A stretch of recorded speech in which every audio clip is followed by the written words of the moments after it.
waa hooyo Canab Maxamuud Jaamac laba wiil oo ay dhashay oo mid madaxa looga jiro ayaa halkan ku wada nool aabihii guriga oo isna madaxa looga jiro nolol iyo geeri laguma hayo muddo ku dhow 5 sano ayuuna ka maqan yahay gurigan hooyo Canab Maxamuud ayaa dhammaan wixii guriga yaalay ee agab ahaa geysay goobaha lagu xaraasho si looga iibsado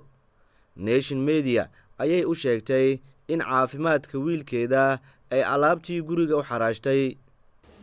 waxaan hooyo Soomaaliyeed ilmaha ugu weyn uu jiran yahay maskaxda laga hayaa sariirihii joodariyaashii wixii guriga yaalay waan u gaday waxaan hadda u hayaan ma jiro aabihiina waa la waayay geeriyo nolol inuu nool yahay in kale warka ma hayno markii hore 10 sano ka hor uu waashay isaguna saasoo kale noqday cunugoo kale noqday ha ilaahay amarkii aabihii jiradan markaa jiradii aabihii haysay wiilkana ku dhacday marka in badan baan la rafaaday dhaqtaraan geeyay quraan saaraan ku wadaa inta waan wadaa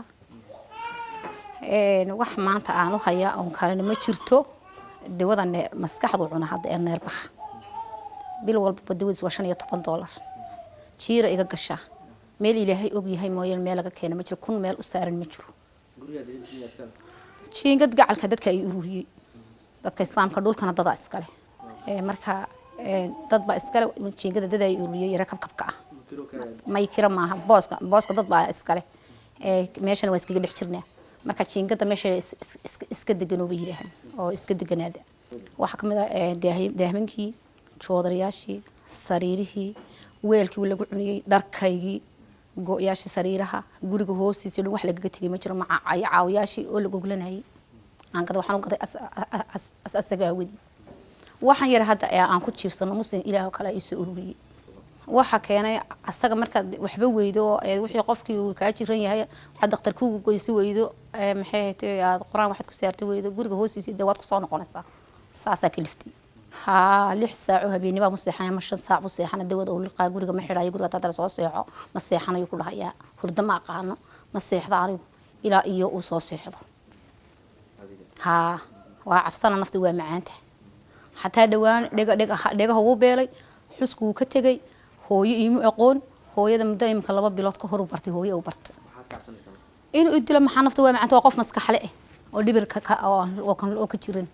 حتى هو قف كان هو يبقرنين حتى صار لبعض أدون معه اللي ما قد شيء وشرّ إلى هاي وكان هو يقرنين صار لبعض أدون معه ويحي ربي كان رالي بالجية dadka iyo dawladda Soomaaliyeed ayay cod dheer ku weydiinaysaa hooyo Canab in gargaar la soo gaaro waxaan u baahanay waxaan meel ku geeyo ma haysto waxaan quraan ku saaran ma hayo waxaan dhakhtar ku geeyo ma hayo waxaan ku wadooda ma hayo bariiska loo karnay wax ciliiriga jira dawada aan siinaya jireeyga jirta marba qof islaamaan ku waxaan maanta dawo u siiyo ma haysto dawo ii soo tuura ma garat hadda imka quraan saar ma haysto waxaan quraan ku saaran ma haysto furuhu waa 9 55 eber hal 74 lambarkii weeyaan Maxamed Yaxya Jinow warbaahinta Nation Muqdisho